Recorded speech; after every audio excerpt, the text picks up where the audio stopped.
Três fantasmas estão prendendo uma mulher dentro do banheiro. Dois seguram os braços dela e o terceiro a agride. Ela grita, mas ninguém está em casa para escutar. Quando finalmente consegue se soltar, ela olha para as próprias pernas e vê hematomas roxos na parte interna das coxas. E ela não sabe explicar quem ou o que fez aquilo. Coloque seus fones de ouvido, pegue sua bebida, porque hoje nós temos mais um caso sinistro.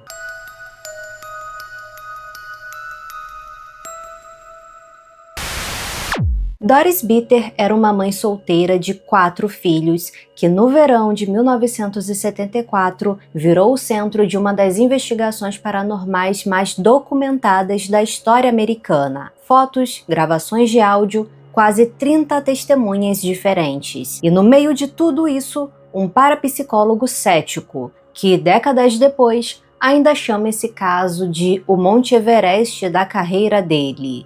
Pouco se sabe sobre a infância de Doris, mas o que se sabe já é pesado. Ela cresceu em uma família de classe média alta, mas os dois pais eram alcoólatras.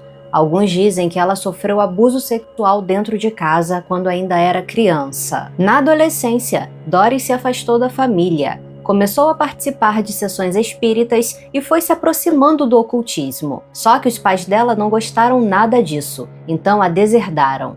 De um dia para o outro, Doris ficou sozinha, sem nenhuma rede de apoio. Abandonada pela família, ela começou a beber muito, ela casou várias vezes, e cada casamento terminou em um divórcio conturbado. Desses relacionamentos, Doris teve 4 filhos, cada um de um pai diferente, e criou todos sozinha. Em algum momento, a família toda foi morar em um bairro pobre de Culver City, na Califórnia. Os filhos de Doris tinham entre 6 e 16 anos. A casa era pequena e estava caindo aos pedaços. Algumas fontes dizem que eles moravam ilegalmente nessa casa. Ainda assim, eles tentavam levar uma vida normal ali dentro. Só que com pouquíssimo tempo, as coisas se tornaram caóticas. Certa noite, uma senhora idosa bateu na porta da frente. Devia ter entre uns 70 a 80 anos. Doris nunca tinha visto aquela mulher antes. Ela abriu a porta pensando que a senhora estivesse perdida, mas o rosto da velha tinha uma expressão estranha. A senhora disse que morava naquela mesma casa décadas atrás. Contou que, quando era criança, os pais dela compraram aquele imóvel e que, com o tempo, ela começou a perceber coisas estranhas acontecendo ali dentro. Luzes piscando sozinhas, objetos se movendo sem ninguém tocar. A senhora não deu muitos detalhes, mas disse que estava convencida de que algo maligno morava naquela casa. E disse a Doris, olhando nos olhos dela: "Se você não quiser que nada de ruim aconteça, saia dessa casa agora." Doris ainda tentou fazer mais perguntas, tipo, como assim, algo maligno morando aqui? Mas a velha já tinha sumido na escuridão, como se nunca tivesse existido. Doris nunca mais viu aquela mulher. No começo, Doris apenas ignorou o aviso. Pensou que a mulher pudesse estar louca, ou drogada, ou até mesmo que tinha fugido de algum hospício. Afinal, quem aparece na casa dos outros no meio da noite para dizer uma coisa dessas? Doris ainda não sabia, mas aquele aviso faria sentido poucos dias depois. Só que não seria um barulho nem uma porta batendo. Seria algo muito pior. Objetos começaram a se mover sozinhos dentro de casa. Portas rangiam durante a madrugada e Doris começou a ser atacada por algo que ela não conseguia ver. Como mãe solteira, sem família para recorrer, ela guardou tudo para si. Ela tinha medo de ser chamada de louca e principalmente de que tirassem os filhos dela se alguém denunciasse o que estava acontecendo. Mas em agosto de 1974, ela teve um encontro que mudaria tudo. Doris foi a uma livraria local com uma amiga. Enquanto passeava pelos corredores, ouviu 2 homens conversando sobre investigação paranormal. Um desses homens se chamava Cary Gaynor, um parapsicólogo que estava começando a se destacar na área. Doris se aproximou dos dois e contou ali mesmo sobre a casa assombrada, sobre a visita da mulher misteriosa e pediu ajuda para entender o que estava acontecendo. Cary anotou o nome e o telefone dela e disse que entraria em contato. E pouco tempo depois, ele procurou seu sócio, Barry Teff, um parapsicólogo com anos de experiência em casos como esse. Os dois ligaram para Doris e marcaram uma visita para o dia 22 de agosto de 1974. Quando chegaram à casa na rua Braddock, em Culver City, encontraram um imóvel praticamente caindo aos pedaços. A prefeitura já tinha interditado o lugar 2 vezes. Mesmo assim, Doris continuava morando ali com seus filhos. Na primeira entrevista, algo chamou a atenção dos investigadores. Doris começou a se esquivar das perguntas simples, como nome, histórico familiar, histórico médico. Ela ficou visivelmente desconfortável, como se estivesse escondendo alguma coisa.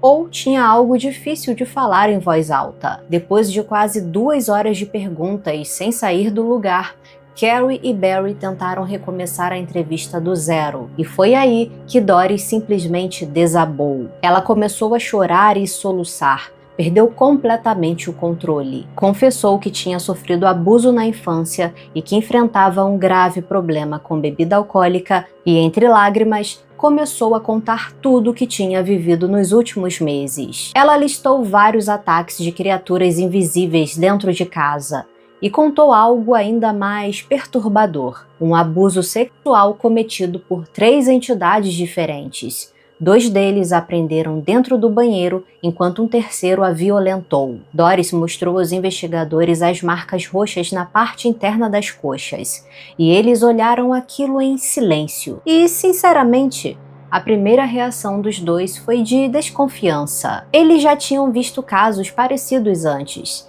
Geralmente eram pessoas carregando algum tipo de trauma não resolvido, que acabavam atribuindo aquilo a fantasmas. Se você acompanha aqui o canal, sabe que eu já falei de 2 seres que geralmente estão ligados a esses ataques sexuais, principalmente nos casos investigados pelos Warrens. O Incubo, que é o nome dado a um demônio que ataca mulheres enquanto dorme, e a Súcubo, que é a versão feminina que se alimenta da energia dos homens. Eles são demônios do folclore medieval que visitam pessoas durante o sono para ter relações sexuais e drenar sua energia vital. Mas Carrie e Barry não acreditavam que fosse esse o caso de Doris. Pela experiência deles, a maioria das pessoas que alegava ter sido atacada por um espírito precisava, na verdade, de um acompanhamento psicológico. Então, eles sugeriram que Doris procurasse um psiquiatra e deixaram alguns contatos de recomendação e foram embora, sem encontrar nenhuma evidência concreta de atividade paranormal na casa.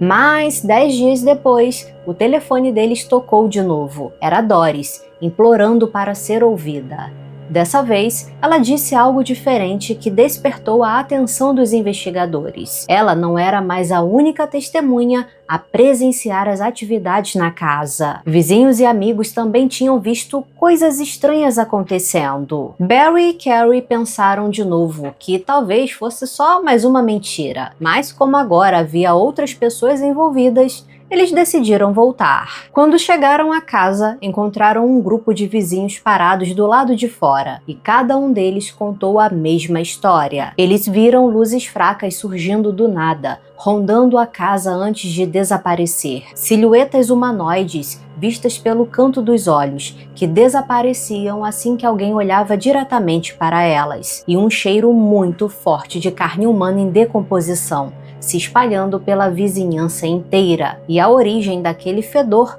parecia vir da casa de Doris. Mesmo assim, os investigadores ainda estavam céticos, então decidiram entrar de novo só para checar. Do lado de fora, a casa parecia perfeitamente normal, mas o quarto de Doris estava gelado. Era final de verão na Califórnia, fazia muito calor lá fora.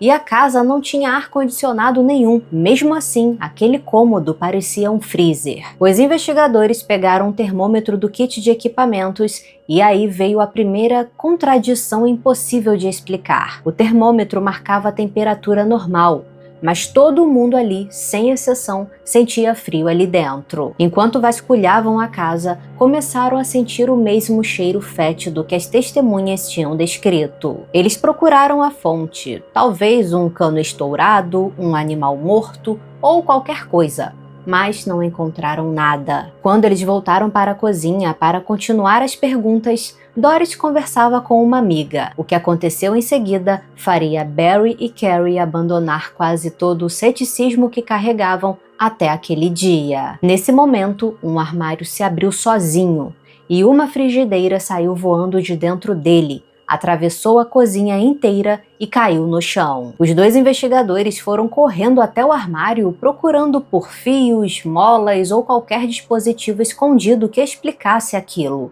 mas não acharam nada. Eles já tinham visto em outros casos esse tipo de truque, mas ali não havia nada. Doris disse que sentia a presença de um espírito por perto. Nesse momento, os pelos do braço dela se arrepiaram e os investigadores viram o terror estampado no rosto dela. Eles perguntaram onde estava o espírito e Doris começou a guiá-los pela casa. Carrie pegou a câmera e foi fotografando cada canto que ela apontava. O resultado foi estranho. Sempre que Doris dizia que o espírito tinha saído do cômodo, a foto saía perfeita. Mas quando ela dizia que o espírito estava ali, a imagem saía completamente distorcida. Foi nesse momento que os dois começaram a acreditar que existia, de fato, alguma coisa fora do comum naquela casa. Nos dias seguintes, a casa foi ficando cada vez mais bizarra. Os investigadores começaram a notar rastros de plasma cruzando os corredores. Sabe quando uma luz passa tão rápido que é possível ver um rastro saindo dela? Então, e esses rastros ficavam mais intensos dentro do quarto de Doris. Essas luzes passavam no ar e desapareciam em segundos em velocidades absurdas. A princípio, eles pensaram que fosse só o reflexo da luz do sol vindo de fora. Então, fecharam as cortinas, colocaram tábuas nas janelas e prenderam tudo com parafusos, garantindo que nenhuma luz externa pudesse entrar. Mas, mesmo assim, as luzes continuaram aparecendo, só que mais intensas do que antes. Elas tinham um brilho amarelo esverdeado e era do tamanho de um punho fechado, que ficava indo e vindo pelo quarto de Doris em alta velocidade. Os investigadores até conseguiram fotografar algumas delas. Para tentar rastrear de onde vinham, colocaram cartolinas pretas nas paredes do quarto, cada uma com uma orientação magnética marcada. Assim, se aparecesse outra luz na foto, dava para saber exatamente onde e como ela se movia. Em uma das fotografias, Doris aparece encolhida na cama, enquanto um arco de luz se estende bem acima dela no ar. Os investigadores concluíram que aqueles arcos provavelmente eram, na verdade, orbes se movendo tão rápido que a câmera não conseguia congelar a imagem. A câmera não era rápida o suficiente para capturar o ponto de luz e só conseguia registrar o rastro do movimento. Céticos dizem que isso pode ser só defeito da lente ou erro de revelação, mas todas as testemunhas no quarto disseram ter visto luzes verdes cruzando o ar na frente de todo mundo. Em uma noite qualquer, havia entre 5 e 28 pessoas dentro daquele cômodo, todas vendo os mesmos orbes ao mesmo tempo. Então, a hipótese de alucinação foi descartada, e isso foi o suficiente para convencer Barry de que algo paranormal realmente estava acontecendo na casa. Alguns dias depois, Doris estava sozinha no quarto quando viu orbes começarem a se juntar em um canto do cômodo. As luzes foram se aproximando, se fundindo, até formarem o contorno de uma cabeça e o torso de um homem. Ela disse que a imagem era instável,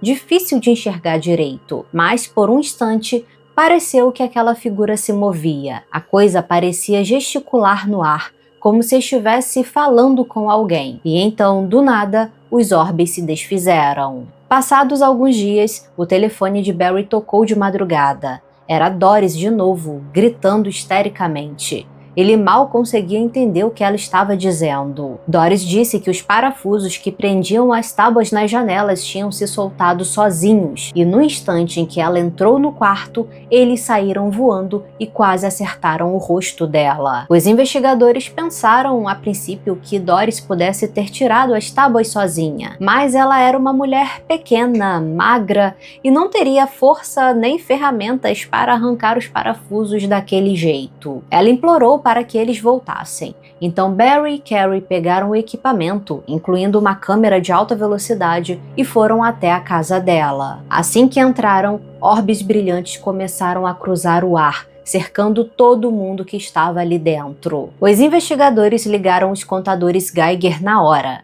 mas nenhuma leitura de radiação foi registrada, mesmo com os orbes visíveis a olho nu. O cheiro de coisa podre continuava impregnado na casa inexplicavelmente. Em um experimento, eles descobriram que ao tocar certas músicas dentro da casa, intensificava as manifestações. Em outro, pediram para que o espírito arrancasse alguma coisa da parede se tivesse ouvindo eles. Segundos depois, um som de metal ecoou pela casa, e um parafuso preto saiu voando de um dos batentes e acertou Doris na cabeça. Antes dela se recompor, outro parafuso se soltou de uma janela e caiu bem aos pés dela. E foi então que eles perceberam que em uma sala cheia de gente, o único alvo parecia ser a Doris. Em seguida, uma caixa de fusíveis antiga, presa na parede ao lado dela, começou a tremer, se soltou sozinha e voou direto na direção da cabeça de Doris, errando por pouco,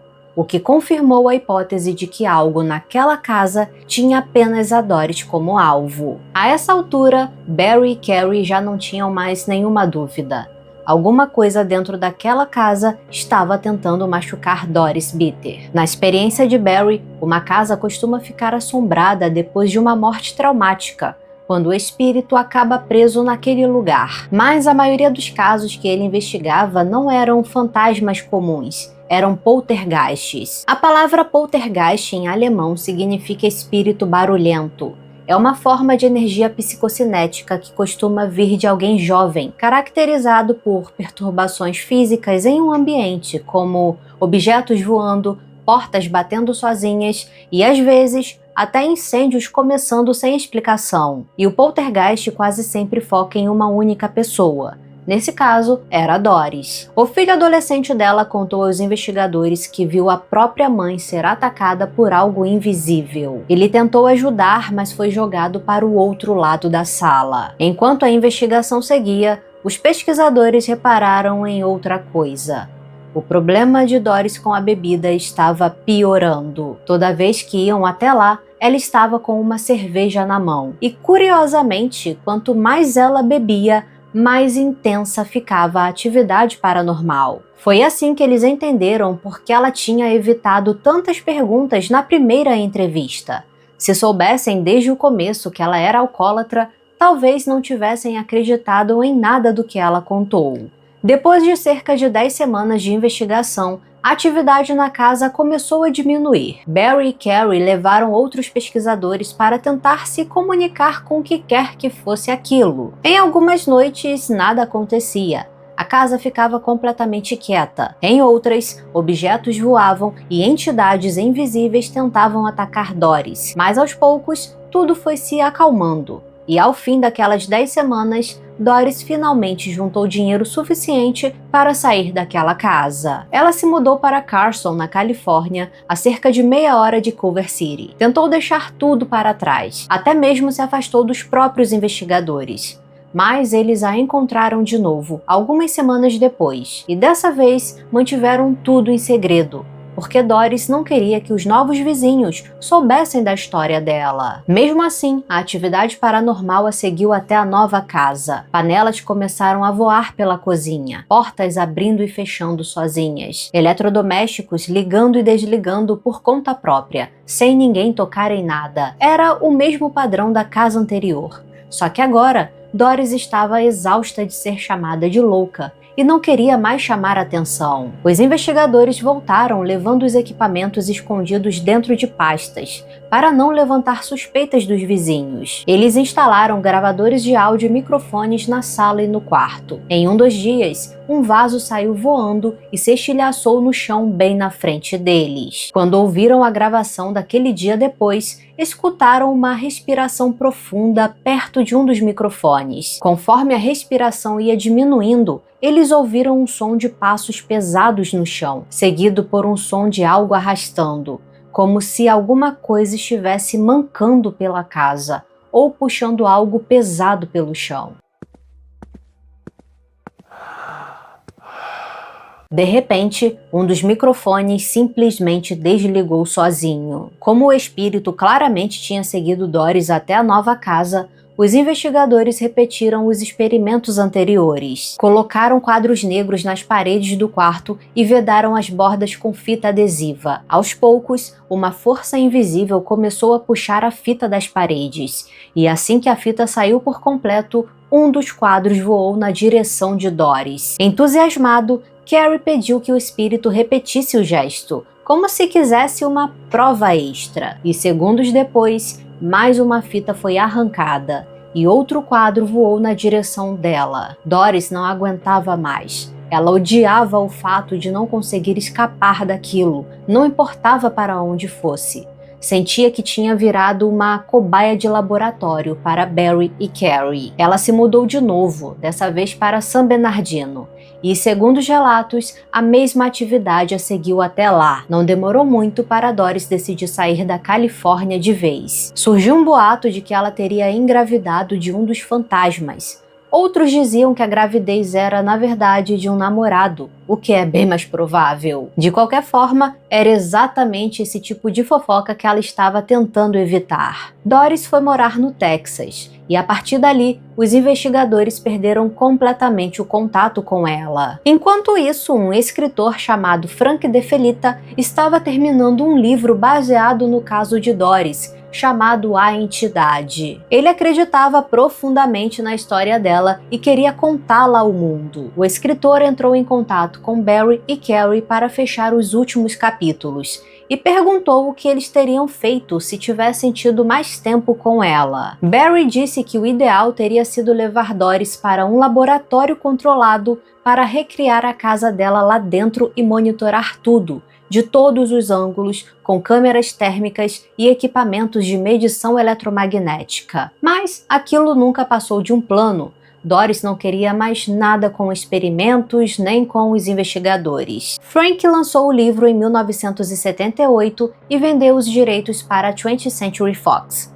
A história de Doris virou um filme, lançado em 1982, também chamado A Entidade. Barry e Carrie trabalharam como consultores técnicos na produção. Quando o filme estreou, já tinham se passado cerca de 8 anos desde o início do caso. Foi então que os dois investigadores conseguiram falar com Doris de novo. Ela chegou a comparecer a uma das exibições e disse que gostou da maior parte do filme, mas estava preocupada com a atenção que aquilo poderia trazer para a vida dela. Depois de tudo o que passou, ela só queria ficar na dela. E é importante dizer que Doris e sua família nunca ganharam cachê ou direitos autorais sobre o livro e filme lançados. Doris voltou para o Texas e viveu de forma discreta, longe dos holofotes pelo resto da vida. Ela morreu em 1995, aos 58 anos, vítima de insuficiência respiratória. Outras fontes afirmam que ela faleceu em 1999, mas a história dela continuou viva. E até hoje, ainda existem partes desse caso que dividem opinião. Sobre o suposto abuso sexual sofrido pelas entidades, Barry Teff até hoje não está totalmente convencido de que aquilo realmente aconteceu daquela forma. Ele disse que sempre considerou a possibilidade de que fosse algum trauma reprimido da Doris se manifestando daquele jeito. Os filhos de Doris, por outro lado, sempre acreditaram que a mãe realmente tinha sido violentada. Ainda assim, Barry nunca encontrou nenhuma evidência concreta além dos hematomas. Brian, um dos filhos dela, afirmou ter visto a própria mãe sendo atacada por até 4 espíritos diferentes ao mesmo tempo. Ele contou que a viu sendo jogada de um lado para o outro do quarto, sendo espancada por algo invisível, e que depois desses ataques, grandes hematomas do tamanho de bolas de beisebol apareciam na pele dela. Depois da morte de Doris, Brian também falou abertamente sobre o problema de alcoolismo dela e o envolvimento dela com o ocultismo, levantando a possibilidade de que isso tivesse exposto Doris às assombrações. Segundo Brian, todas as crianças da casa foram atacadas em algum momento. Às vezes, as entidades apareciam bem nítidas. Outras vezes eram só formas quase invisíveis. Segundo ele, todos foram empurrados, arranhados e mordidos ao longo dos anos. Para Brian, nunca houve dúvida se aquilo era real ou não. Mas até hoje, o caso de Doris Bitter continua sem comprovação nenhuma de que realmente foi algo paranormal. De acordo com Barry, na maioria dos casos que investigou, tudo se resumia a fraude, boato, imaginação, gente querendo atenção ou dinheiro fácil. Só alguns poucos casos, segundo ele, realmente eram reais. E o que mais importa para os parapsicólogos são as provas concretas. No caso de Doris, existem várias fotografias e dezenas de testemunhas descrevendo exatamente a mesma coisa ao mesmo tempo. Os orbes de luz com rastros de plasma continuam até hoje sem nenhuma explicação. Barry Taff disse mais de uma vez que não tem ideia do que eram aquelas luzes, mas garante que havia algo genuinamente fora do comum acontecendo ali. Dos 4.000 casos que ele já investigou ao longo da carreira, só 3 chegaram perto do nível de intensidade e de evidência que o caso de Doris Bitter apresentou. Ele mesmo chama o caso de Doris de o Monte Everest das suas investigações. Existem 4 teorias principais que tentam explicar o que aconteceu com Doris. A primeira diz que o envolvimento dela com o ocultismo ao longo da vida teria aberto uma espécie de porta para que entidades entrassem no mundo real através dela. A segunda teoria sugere que Doris tinha algum tipo de habilidade psíquica ou telecinética e que os espíritos estariam a usando como uma espécie de canal para se manifestar fisicamente. A terceira teoria, e mais cética, diz que os traumas de Doris com homens, relacionamentos fracassados e o abuso sofrido na infância foram projetados na forma de espíritos, como se fossem manifestações do próprio subconsciente dela, sem nada de sobrenatural envolvido. Já a quarta teoria diz que aquela senhora que apareceu do nada na porta da casa dela pode ter feito algum feitiço ou jogado alguma espécie de maldição sobre a casa, ou sobre a própria Doris. É um caso tão bizarro que qualquer uma dessas teorias se encaixa perfeitamente. Se você tem alguma outra teoria, comenta aí pra mim. O caso de Doris Bitter segue até hoje como não resolvido. Mas as fotos, gravações e as dezenas de testemunhas oculares, incluindo os próprios investigadores paranormais, tornam essa história difícil de dizer que não foi real ou que foi um delírio coletivo. Sem falar que a própria Doris preferiu permanecer no anonimato até sua morte e nunca ganhou um centavo sequer com o livro e o filme. E outra hipótese que eu levantei com base em meu conhecimento como fofoqueira sobrenatural é que talvez um dos filhos da Doris estivesse causando poltergeist de forma inconsciente, claro, e devido aos problemas dela com o alcoolismo, talvez esse filho ou filha estivesse projetando sua raiva nela. Por isso, ela era o único alvo das manifestações paranormais na casa. Enfim, essa é só minha teoria que não vale de nada, mas eu queria compartilhar com vocês. Meus lindezos e minhas lindezas, pra mim esse é um dos poucos casos que eu já contei aqui que eu sinceramente considero real. Eu quero saber qual é a sua opinião. Para você, a Doris realmente viveu algo paranormal naquela casa ou tudo não passou de uma alucinação ou trauma reprimido? Comenta aí pra mim, eu quero muito saber o que você acha. Antes de ir embora, clique na playlist que tá aparecendo aí na tela, tenho certeza de que o próximo caso vai te surpreender. Se gostou do vídeo, deixe o seu like e compartilhe. E se quiser e puder apoiar o canal, faça parte do clube de membros para ter acesso a vídeos exclusivos e ter seu nome exibido aqui na tela. Muito obrigada por assistir e até o próximo caso sinistro.